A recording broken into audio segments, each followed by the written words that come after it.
আমাদের সমাজের অনেক ধনী মানুষ আছে, তাদের টাকা আছে বলে তারা অনেক জায়গায় ঘুরে বেড়ায় এবং তাদের এলাকার গরিব বন্ধুদের অহংকার করে বলে তোরা এমন জায়গায় ঘুরতে পারবি। তারা গরিবদের ছোট্ট চোখে দেখে, তারা টাকার সাথে মিলিত হয়ে এতটাই অন্ধ হয়ে গেছে। মৃত্যুর পর যে এক আখিরাতের জীবন আছে তারা তা ভুলে গেছে। তারা এই দুনিয়ার সুখকেই তাদের সুন্দর জীবন মনে করে। তাই এমন মানুষদের উদ্দেশ্যে আমাদের কিছু কথা। আল্লাহ চাইলে এক নিমিষেই আপনাকে ধনী থেকে গরিব বানিয়ে দিতে পারে। তাই আপনারা এমন অহংকার করবেন না। আমরা এই বিষয়গুলো এই ভিডিওটিতে তুলে ধরলাম। মামা, এইবারের ট্যুরটা অনেক ভালো ছিল। হ্যাঁ বন্ধু, এবারের ট্যুরে অনেক আনন্দ করেছি। আসলে বন্ধু, এইবারের ট্যুরটা ভোলার মতো না।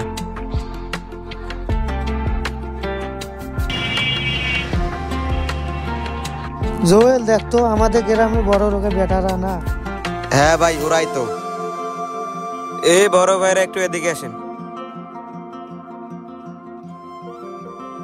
কি রে, কেন তোরা ডাকলি আমাদের?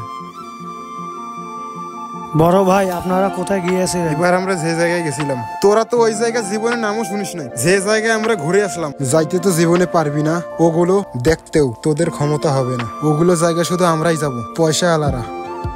কেন ভাই এরকম করে কথা বলতেছেন? আমরা গরিব বলে আমাদের কি মূল্যই নাই? এই বেটা, এগুলো তুই কি পড়ছিস?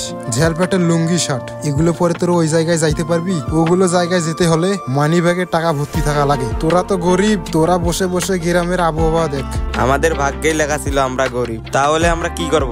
তুই গরিব, তাহলে আমাদের ডাকলি কেন? আমাদের সময়ের মূল্য নাই? ওই বেটা ফাউল বেটা, যা বেটা ভাগ। বেটা ফাউল।